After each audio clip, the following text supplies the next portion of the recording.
सुनहरा अंडा और मादा कबूतर। जंगल में एक पेड़ पर एक मादा कबूतर रहा करती थी। उसने अपने घोंसले में अंडे दिए थे।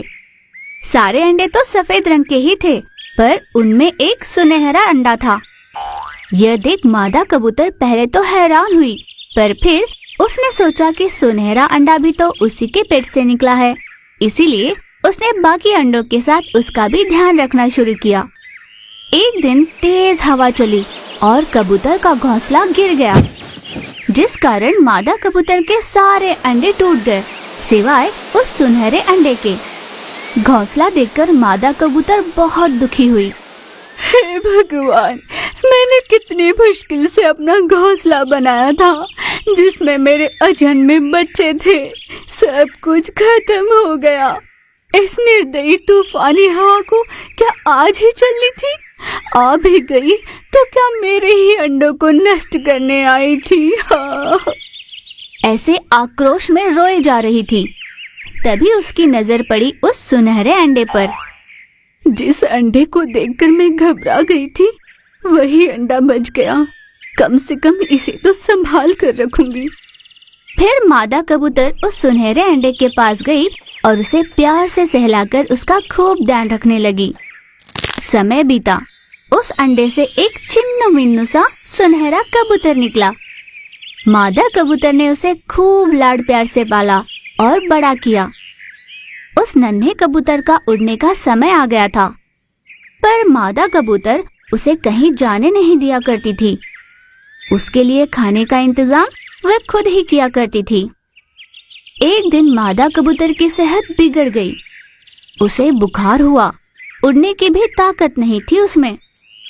अपने अन्न का जुगाड़ करने नहीं जा पा रही थी और कोई चारा न होने पर उसने सुनहरे कबूतर को अपने पास बुलाया।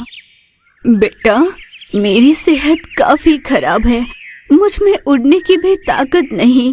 तुम्हारे लिए अन्न का इंतजाम नहीं कर सकती और तुम्हें भूखा भी नहीं रख सकती।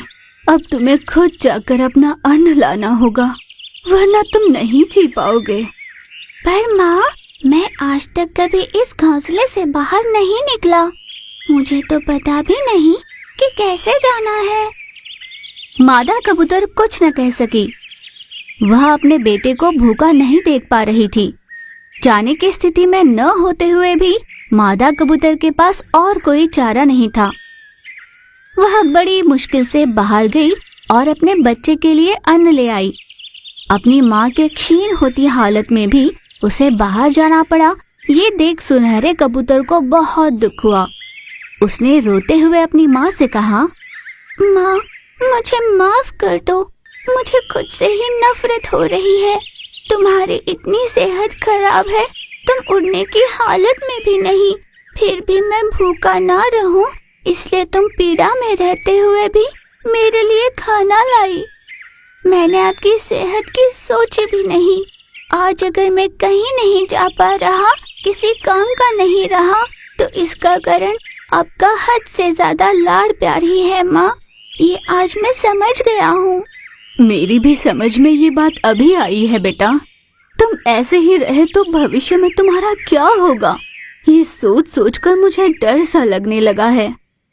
माँ, जब मेरे पंख नहीं थे तब तुम्हारा मेरे लिए अन्न लाना अनिवार्य था, पर अब तो मेरे पंख है, मैं उनका इस्तेमाल नहीं करूँगा और भैंसे घोंसले में बैठा रहूँगा, तो ये सही नहीं होगा।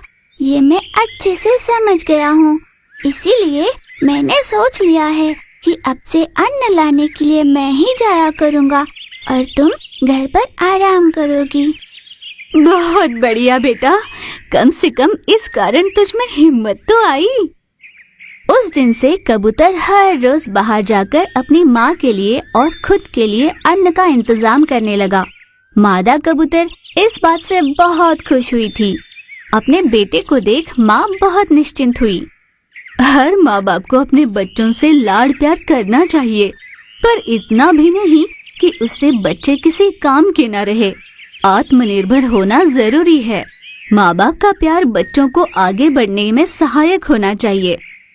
यानी मेरे जैसे होने चाहिए, है ना माँ?